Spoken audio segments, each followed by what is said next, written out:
7 p.m. local time. Good evening, ladies and gentlemen, and thank you very much for joining us on your evening debate program Viewpoint on DBS television.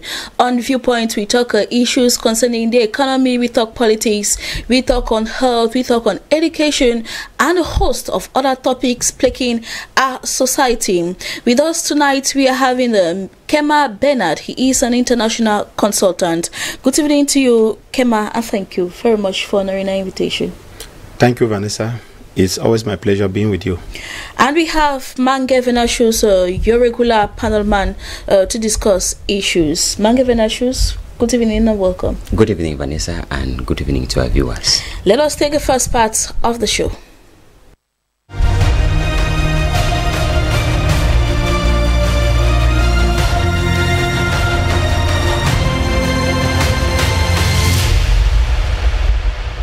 More welcome back. Do not forget that you could watch us live on Facebook. Our first question for tonight: is there anything the education community can do to reduce the rate of fraud in official exams? Bernard, I begin with you. Yes, there is. There is some. Mange Venashus? Yes, Vanessa, there is. Question 2: with COVID-19 infections increasing, is school resumption in October possible? Mange Venashus? I'm not foreseeing that. No. Yes. So? It is possible. Yes.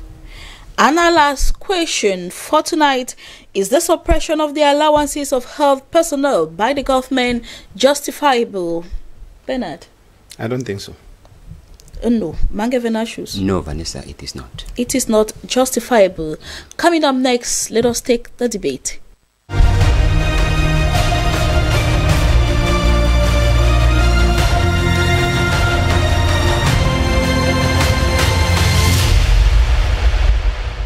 Once more, you are welcome back. In our first question: is there anything the education community can do to reduce the rate of fraud in official exams? Bernard, you think that yes, there is something the education community can do. As an international consultant, you must have worked with at least the educational sector for a good period of time, or studied their manner of functioning. And in Cameroon, we know how exams fraud are reoccurring. This year, we have the baccalaureate. See that some papers were leaked, and do you think that something can be done to actually avoid this? Exactly, something can be done. You know, in examinations, the first thing is putting those who are competent and who has a conscience that I have trained, because most of these people who handle examinations are teachers or have been teachers before. They know exactly what it entails, training a child to go write an examination of such. And an official examination is not just a simple exam. This is a certificate examination, and which is not only going to remain at the level of Cameroon. It goes right international. Certificates obtained in Cameroon are used in France, United States, and many other countries of the world. And so we must make them to be standard.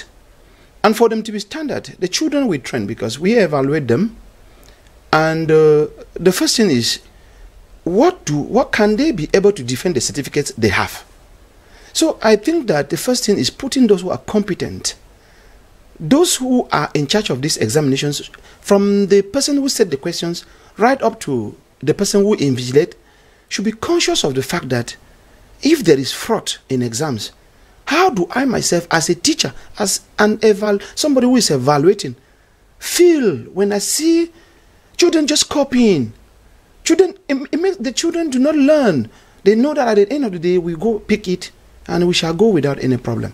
So I believe that what we can do, one, is for the government to put all those who are competent at the right position. And then secondly, those who are there should ask themselves, am I really competent to be where I am? Is what I'm doing normal to the society? This is killing a Cameroonian society. Do you know what it entails to repeat a single paper for an examination like baccalaureate? You know how much it costs? At all levels. It is too expensive to the FIST back and the ministry, as well as the government. We have to reprint the papers.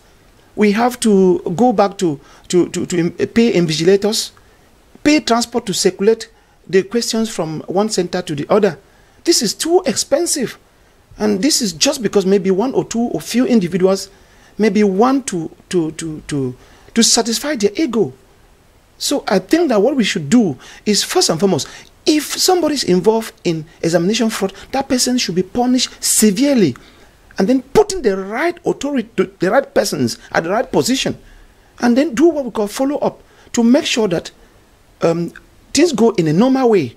And then I want to, before I end, I would like to say that if we know that there are so many centers that the government creates, or maybe Office the Back, and many other boards in charge of examination. When they create these centers, they should equally understand that some of these centers may not be trustworthy. So they should put up a mechanism of follow-up and then do regular check.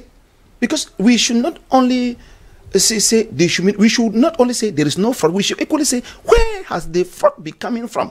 If we discover the point where the fraud is coming from and we lost it out, I believe that it is going to go a long way to solve this issue of fraud. To solve the issue of fraud in official exams. Mangavenashus, from Kema's point of view, putting those who are competent in place in order to reduce it. So what are some of those other the points that exams officials could put in place to avoid exams fraud? Thank you, Vanessa. You know, when Mr. Kema was speaking, he pinpointed the issue of sanctions. And I think that sanctions should be serious, because when you tamper with an exam, you have tampered with the future of a good number of students, especially, I'm thinking of students because he looked at it from the point of cost. But you know, a child who knew that I have written something and it is over, and you ask that child to come back again and sit and write, the memory, it is not like a computer you just switch and it comes back.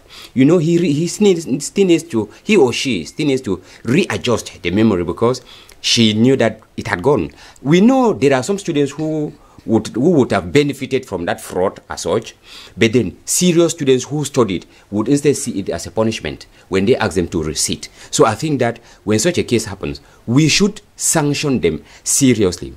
Mr. Kema was also talking of positioning those who are competent at the right positions. But then I would add that once they are there, we should also recycle them. I mean, you know, reshuffle them. We should not allow them there for long. Vanessa, I had the opportunity to be beside or to follow up exams, and I discovered that when you get closer to the exam, to where exams are being organized, right up to the process of writing, there is this awe, this fear that you have it the first time, the first 2-3 years.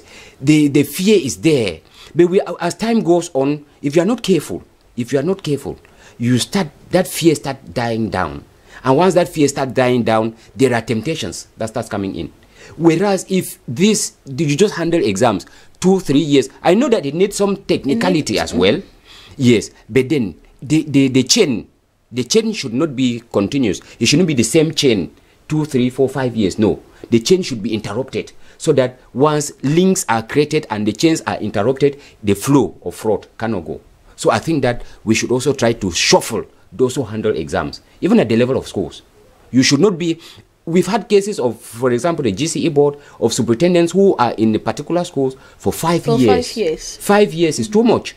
They reshuffle them, put them in other schools too, and let them create new environments.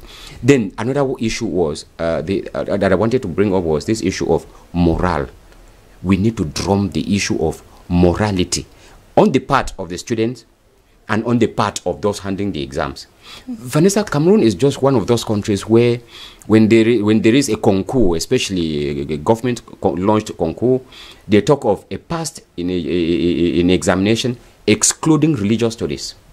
Whereas it should have been a pass in religious studies and the required discipline. Because we end up training intellectual, we are ending up training moral dwarfs and intellectual giants. Instead, we should train morally conscious Cameroonians. Yes, so that at each moment you know that you need to be honest here. Right from the point of setting the exams to the point of writing, marking, frauds, fraud can exist. And once there is those who are conscious are those who are handling this exam, we have minimized chances of fraud. So I think that we need to conscientize our citizens, both the students, both the teachers, the examiners, those involved in handling the exams. Let us develop this sense of morality that we need to have a conscience that speaks to yourself, not because you are afraid of sanctions, not because you are afraid of your position, but because of your conscience. You are afraid of your conscience. If that comes into play, I think that the question of fraud will be greatly minimized in this country, Vanessa. In Cameroon. Thank you very much, Mangabina Shoes, for your viewpoint as well. With COVID-19 infections increasing, is school resumption in October possible? Mr. Kema Bernard, you think that it is possible with the rate at which infections are rising, and given that this period, at least certain measures were put in place to ensure that students write their official exams despite the outbreak of the pandemic within mid-March, you still think that with the mass going back to school in October, it would be possible? It is possible. It is possible. I have been opportune to move to go across some schools around the Wari a division, and if you look at the way the baccalaureate examinations and the BPC exams that are currently going on, it is, in fact, if you go there, you will believe with me that school resumption, if we take the measures the state put in place, it is going to be very okay. The only problem that comes up is because with the number of students that we had last year in most schools, which are above the number recommended by the state per class. So there is a systematic mechanism, like I know that this mechanism that is like the mid-time system, where the first group of students have to attend classes probably from morning to midday, and the next group for the same class comes in by from midday to afternoon. I think, and respecting social distancing and the use of face masks and other measures that are put in place by the state. I will not go far before telling you here that for most of the schools in Cameroon, from what I understand, the interviews and entrances, the state put up a certain number of students per class that must be respected, which is not above 50. So already here, you see already the government, because I want to say this very clearly, people who are just relegating themselves at the background are forgetting the fact that the number of coronavirus infected persons is rising. People are rather taking the negative aspect. They are not more respecting social distancing. Most people are not more wearing their face masks, and so many others. But I begin to doubt what is happening. They come to gatherings, you see, they say 20 persons, you come there, you see 100. People, I mean, people are just careless about the whole stuff, but which is not normal. So I'm thinking that what the government is putting in place, if we respect it scrupulously, because so many people did not even believe that these official examinations that are being written now were going to take place. But they are taking place in a very calm, serene. I mean, if you go there, you see, in fact, it is even like a normal, how a normal school is supposed to be. You see students are seated one per bench with their distances respected. With all of this, I want to believe that if we put this in place, frankly speaking, there is going to be no problem. But before I end, the only problem is that I'll give you a very good glaring example. In entrance, about 1,000 candidates sat in a school where maybe there are only 5 classes, and they are taking 200, let's say 220, because they are repeaters. The rest of them, where are they going to go to? Okay, are these measures going to be applicable only in government schools?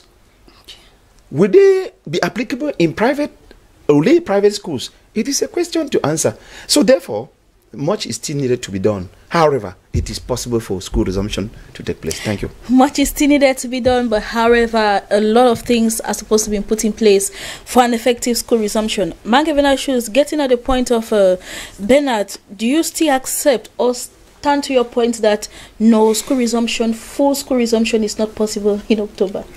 Vanessa, when you look at the when you have an idea of what classroom situation looks like in our country, and we are talking about school resumption in October, well, we are just, thinking that by October, God would have been so merciful to us that this virus would have been contained. Maybe by then we would have been talking of the figures not more rising, but dropping. In that case, we may have hopes that things may come back to normalcy. But given the state at which we are, where constantly we hear of figures still increasing, I think that schools to resume in October would be a catastrophe, because you cannot compare the examination classes that we're going in for official exams and the number of students in the other intermediary classes that are expected to resume in October. When we look at it, they will talk about social distancing. We are talking of classrooms where one bench carries 3 to 4 students. And if we have to sit 1 meter to a bench, these benches, I don't think they are up to 2 meters. And if we are talking of 1 meter each, it means we will have practically 2 students per bench. I'm trying to envisage the classes that we would have if we are to maintain the exact number that the Ministry of Secondary Education is giving. I like what Mr. Kima was talking about.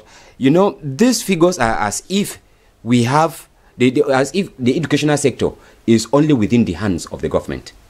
If it is within the hands of the government, most government schools that we have, they may have the capacity that can reduce.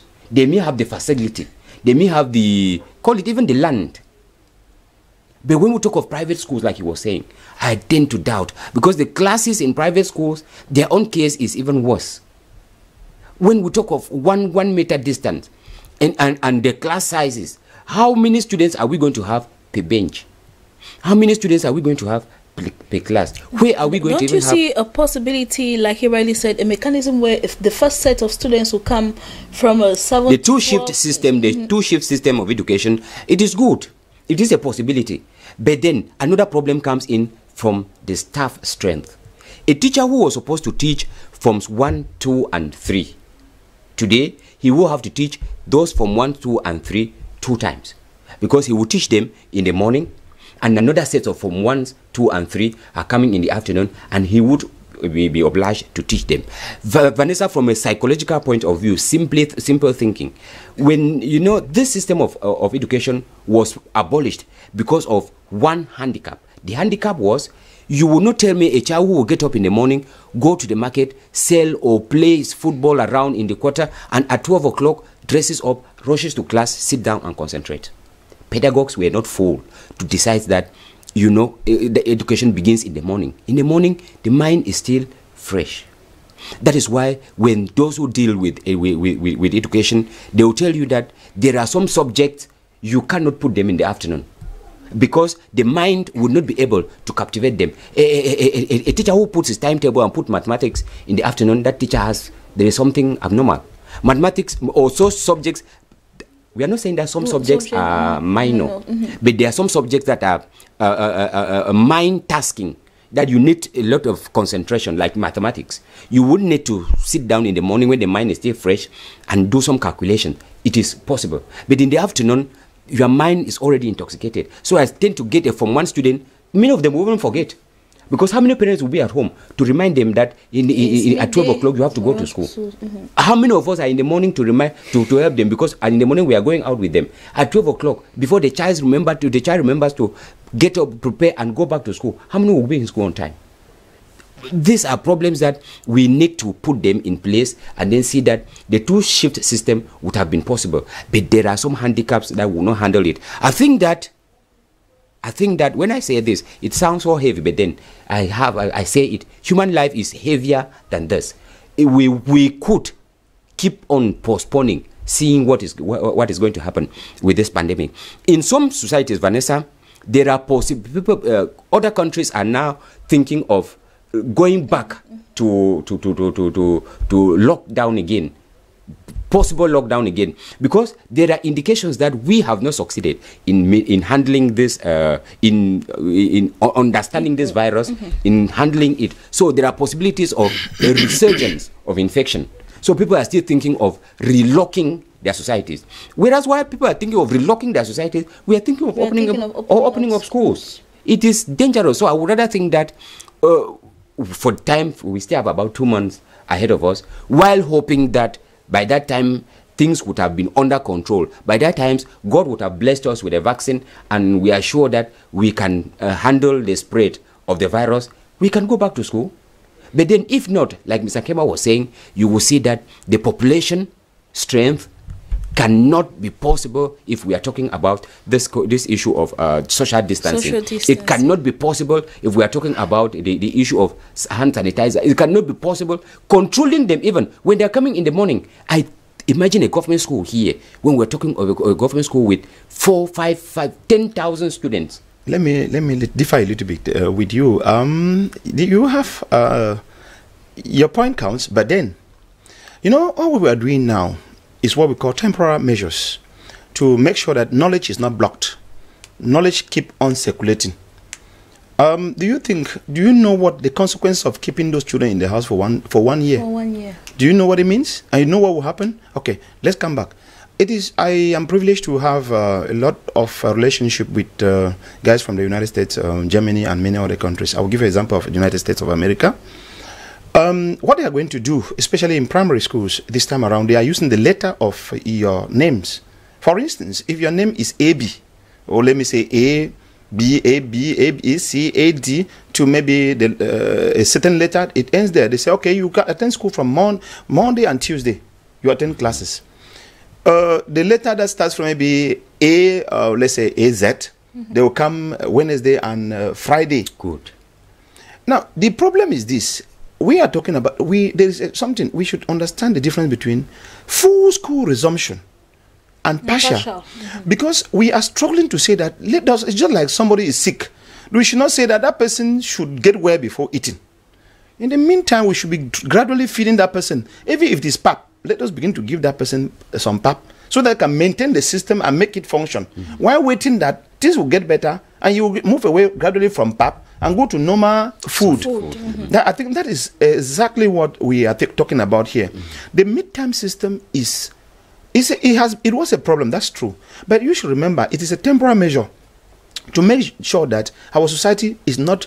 If you look at the rate of coronavirus infection in the United States of America and you compare with Cameroon, you yourself will say that no, we can manage. We can manage. Thank you. Okay, we conclude with your point. Yes, we can manage actually, but I think that the problem of a child is as same and heavy as the problem of an adult. The problem that I carry as an adult, as a family head, is the same problem that my son, the weights are proportionately the same. So if the population strength in America is the same, is heavier than Cameroon, their own infection is as heavier, we would not minimize us or try to equate our own situation with theirs. But then we cannot compare the two systems of education in the United States and in Cameroon. In Cameroon, we have a different complete set of an educational system. Theirs, they have a complete set. And we cannot say that we will go to school 1, 2 or on Mondays and Tuesdays.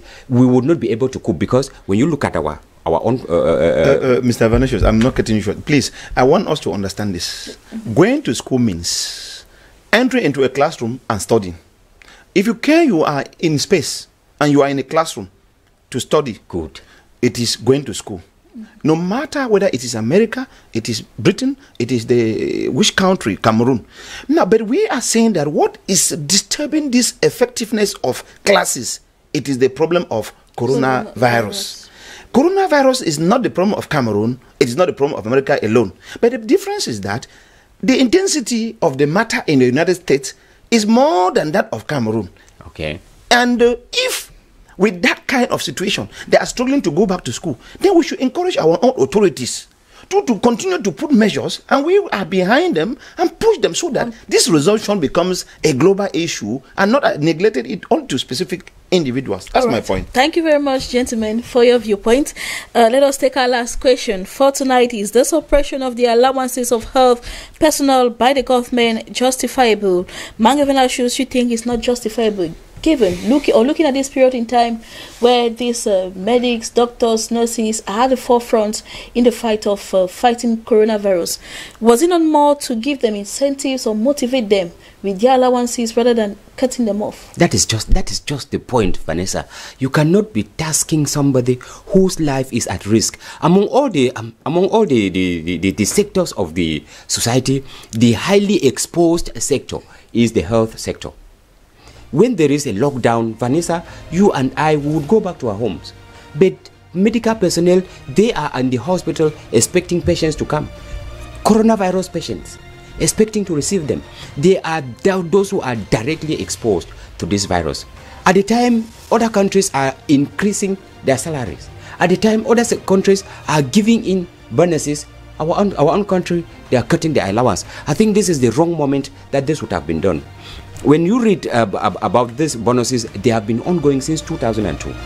And since 2002, this is the wrong time that we should have done it. I think that we should have allowed it, and when we move out of, we should touch other sectors.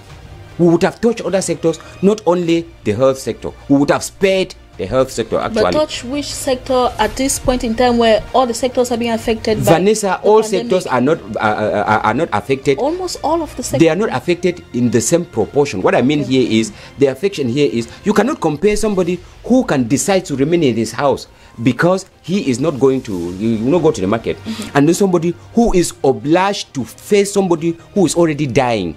Because he must receive him.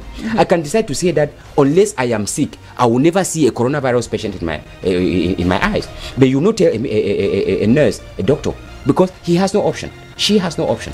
So I think that these are people who have sacrificed their lives for others. We should instead encourage them presently, not taking away the allowance. I'm not saying that the allowance, it may be unjustifiably have been added or might have been going on, but then this is not the right time to slash it off. That is my argument, Vanessa. All right. Bernard, you think that it is not justifiable? Yeah. It has never been good news to any person to any person that your salaries, because let's call it a deduction in your salaries, because we just generally, when we go to bank, take our salary, we know that we don't care to know whether we just want to know the exact amount that I used to collect, that it is there. It is no good news to anybody, most especially at this point in time when we are really we are supposed to stand behind the medical personnel to encourage them for whatsoever they are doing, and to let them know that they are not abandoned.